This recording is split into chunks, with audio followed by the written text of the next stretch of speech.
결론을 조금 정리하자면 여전히 수요 억제 정책이고, 수요 억제 정책은 문재인 정부 때도 나왔던 정책입니다. 문정부와 차이는 있겠지만 결국 근본적인 문제의 원인은 해결하지 못하고 있습니다. 서울 주택 공급에 대한 문제도 있겠지만 소비자의 눈은 다른 지역으로 돌리게 하는 정책이 함께 나왔으면 더 효과적일 텐데, 이번 정부도 다주택자 양성은 등한시하는 모습입니다. 6.27 규제가 나오고 주말이 지났습니다. 규제에 대한 내용을 짧게 설명드리고, 어떤 지역에 관심을 가져야 하는지, 아니면 어떤 지역은 조정을 받을지 한번 예상해 보도록 하겠습니다. 목차를 보시면 규제에 대한 내용, 현재 상황 및 어떤 매물을 잡아야 하는지, 관심도가 높아질 지역, 결론, 이렇게 총 4가지 파트로 나눠서 설명드리겠습니다. 규제 내용을 보시면 일시적 1가구 2주택 갈아타기 방법이 막혔습니다. 신규 주택 매입 시 기존 주택을 6개월 이내 매도 조건으로 진행해야 하기 때문에 조건이 조금 더 까다로워졌습니다.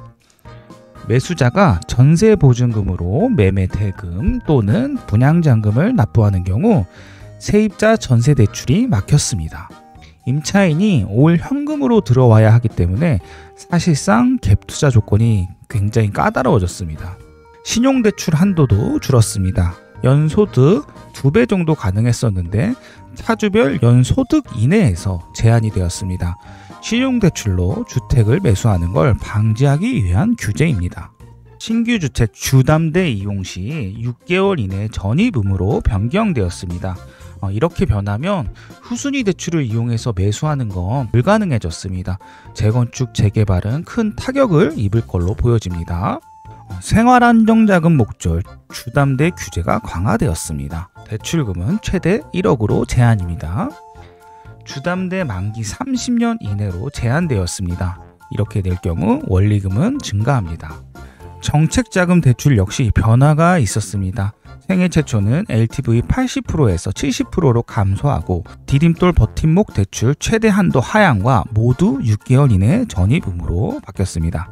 이번 대출 규제가 많다 보니까 이 중에서 가장 영향이 있을 걸로 보이는 건 주담대 이용 시 6개월 이내 전입 의무와 매수자가 전세보증금으로 매매대금 또는 분양자금을 납부할 경우 전세대출 금지, 이렇게 2가지는 시장 영향력이 좀 클 걸로 보이고, 일시적 1가구 2주택 갈아타기 방법은 무주택으로 만들고 매수하는 분들도 많기 때문에 시장 영향력은 크지 않을 걸로 보고 있습니다.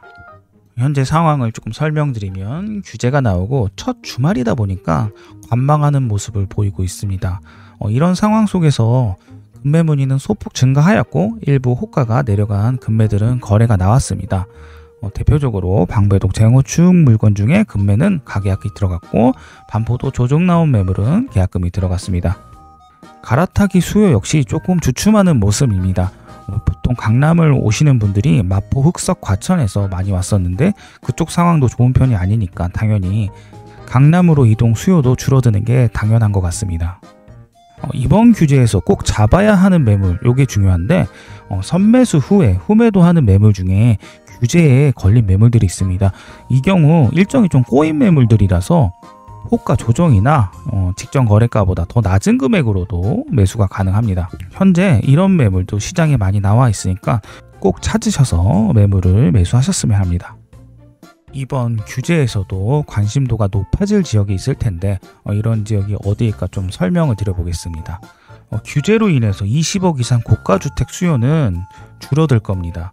하지만 10억에서 15억 사이 주택들은 대출 규제에서 많이 자유로운 상황입니다.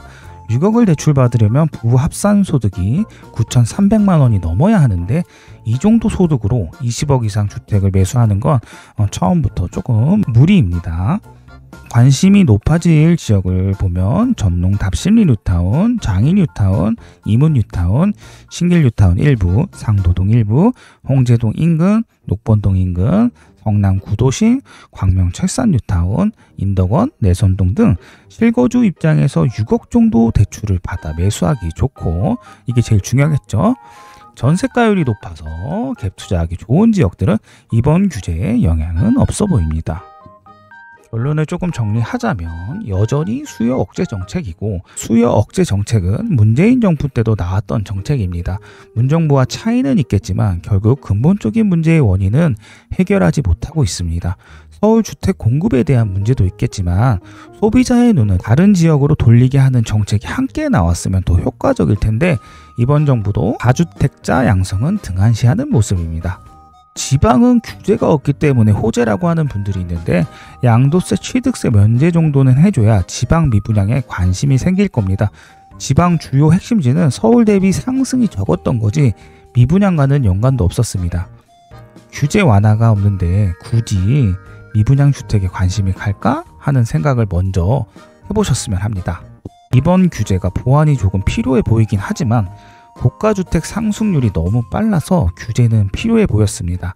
하지만 근본적인 문제는 해결하지 못하였고, 금리 인하에 따른 유동성 증가, 소비심리 향상을 위한 돈풀기, 여전히 부족한 공급 물량 등 주택이 오르기에 너무 좋은 환경입니다.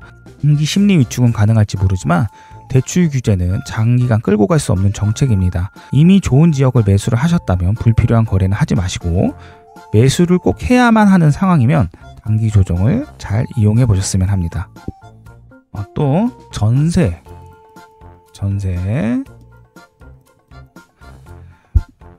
물량에 대한 질문이 많았는데, 정책 구조가 실거주에만 집중되어 있기 때문에 전세 물량 증가는 어려워 보입니다.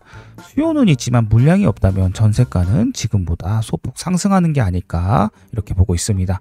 오늘도 시청 감사하고 모두 성투하십시오. 감사합니다.